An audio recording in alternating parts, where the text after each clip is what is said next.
Hello and welcome. I am your host, Elizibar. This is Berserker Poetry Madness number one. I don't think there's. Oh, I just whacked the microphone. Sorry about that. I don't think there's going to be a number two. I think this is a one shot. We got Keanu Reeves from Dracula in armor that's like Dracula's from Bram Stoker's Dracula. Weird. Just yesterday, we reviewed an Elvira book that had Dracula in it. It's like it's all coming together in some sort of weird, massive plan or something. I don't know, man. I just live here. I just work here, okay? Book is great. If you had asked me, what do I want from a book where Keanu Reeves plays an immortal berserker guy? I probably would have told you that the book I wanted was something like this. That's what this book is all about. It really is like Keanu Reeves' character Unute, or however it's pronounced, being a crazy berserker right from the get-go. He's like the protector of Atlantis, and so barbarians and pirates and stuff come to raid Atlantis, and he goes and just kills all of them. It's his job. There's some backstory in here, like he saved the king when the king was a child, and so now he protects the king and yada yada. And he doesn't realize that, well, the easy life he makes possible for Atlantis is also corrupting Atlantis, and that's the main source of what goes on. So after he wins the battle, he comes out, has to do a little parade through the town, let them see like his cut up, heavily damaged body. Crowd loves him. He loves them. And then he goes off to just like live like a monk somewhere.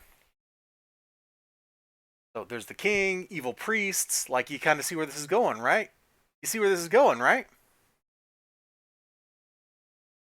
My duty and honor to serve the crown, expunge all threats with extreme and brutal prejudice. Remember that, priest.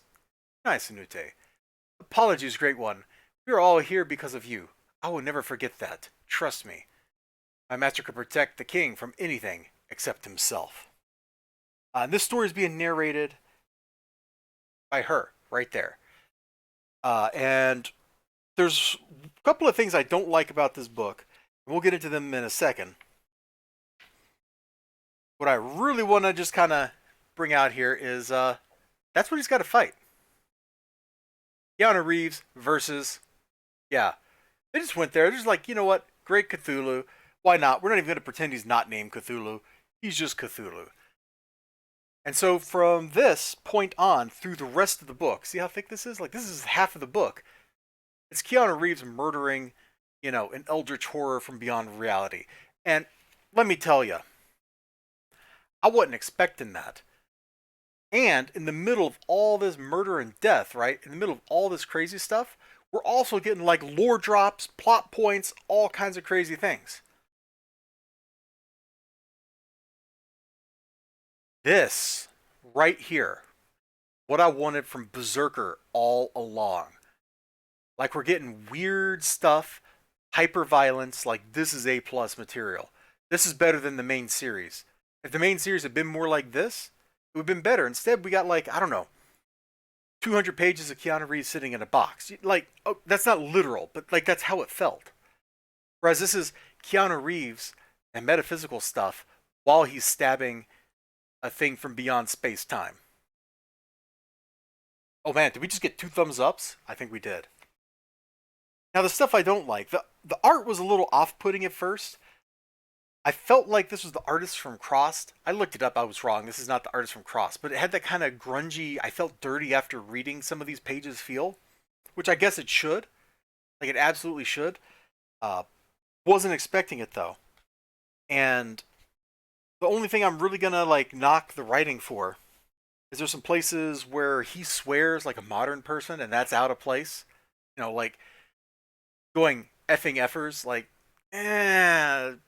couldn't you have like had some kind of like more period appropriate thing like uh Sons of the Nesterian Slatterns or something like that. I don't know, whatever. Um, and his little keeper here. Just look at the art, man. Like she's watching the show, she's got a sandwich. Like I get it, but that feels a little too modern, like smugly modern to me.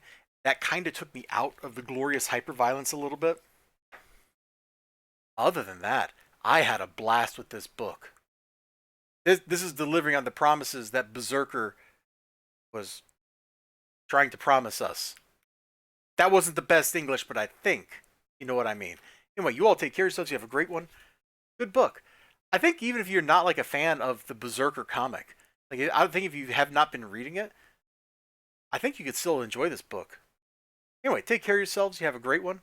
Hope to see you again next time. Bye bye.